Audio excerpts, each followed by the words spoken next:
Hello everyone, good morning. আশা করি তোমরা সকলে ভালো আছো। তোমাদের আশীর্বাদ ও ভালোবাসে আমরাও ভালো আছি। বিএন সিম্পল লাইফস্টাইল চ্যানেলের নতুন আরেকটি ব্লগে তোমাদেরকে অনেক অনেক শুভেচ্ছা জানাচ্ছি। তো সকালবেলা থেকে আজকে আমি আমার ব্লগটা শুরু করলাম। আশা করি তোমাদেরকে খুব ভালো লাগবে। তো পুরো ব্লগটাই দেখো, স্কিপ না করি দেখো, ভালো লাগবে। তো সকালবেলা ঝাড় দেওয়ার পর চা করে নিয়েছি, আর এদিকে চা খেতে খেতেই আমাদের ঠাকুর ঘরের কাজ শুরু হবে। তো গাড়ি চলে এসেছে।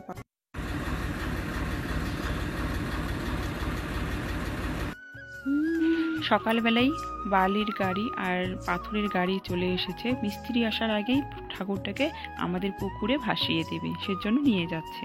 আর এই হচ্ছে আমাদের পুকুর, এটাতেই আমরা ভাসিয়ে দিলাম। যাদের নদী পাশে থেকে তারা নদীতেই ভাসিয়ে দেয় ঠাকুর। তো এই ঠাকুরটা আমাদের দু বছর থেকে আছে, 2 বছর থেকে পাল্টায়নি। 1 বছর এর আগের বছরে পুজো হয়নি, তো এবারে পুজো করব। দেখি ঘরটা কতদূর কমপ্লিট করতে পারি না পারি, সব তো মায়ের আশীর্বাদ। তো মায়ের আশীর্বাদ থাকলে অবশ্যই আমরা মায়ের ঘরটাকে কমপ্লিট করতে পারবো।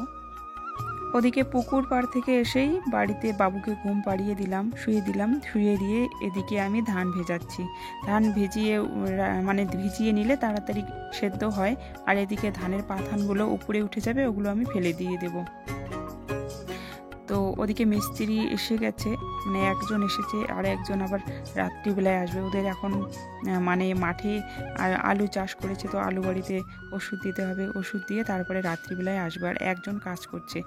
ওরা ওদিকে কাজ করতে করতে আমি এই ধানগুলো ভিজিয়ে রেখে আবার তাড়াতাড়ি করে রান্না করে নেব।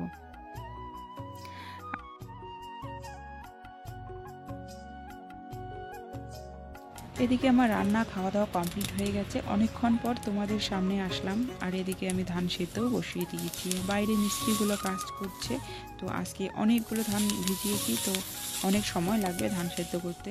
এই জন্য বিকেলই শুরু করলাম ধান সেদ্ধ করতে। তো ধান সেদ্ধ করতে আমার রাত হয়ে গেছে। আর এদিকে বাইরে মিস্ত্রি কাজ করছে ঠাকুর ঘরে। এই যে ওদের জন্য আবার ভাত রান্না করব। আর এখানে আমারও রাত হয়ে গেছে ধান সেদ্ধ করতে করতে। ওদিকে মেয়ে ওর ভাইকে দেখছি ঘরে, আর এখানে এই যে ধান সেদ্ধ করছি আর প্লাস্টিকটাকে রেখে দিচ্ছি। তো এগুলো করার পরে ওদিকে রান্না করলাম হচ্ছে আজকে আলু মাছ। হ্যালো বন্ধুরা, এখন বাজে রাত 11টা।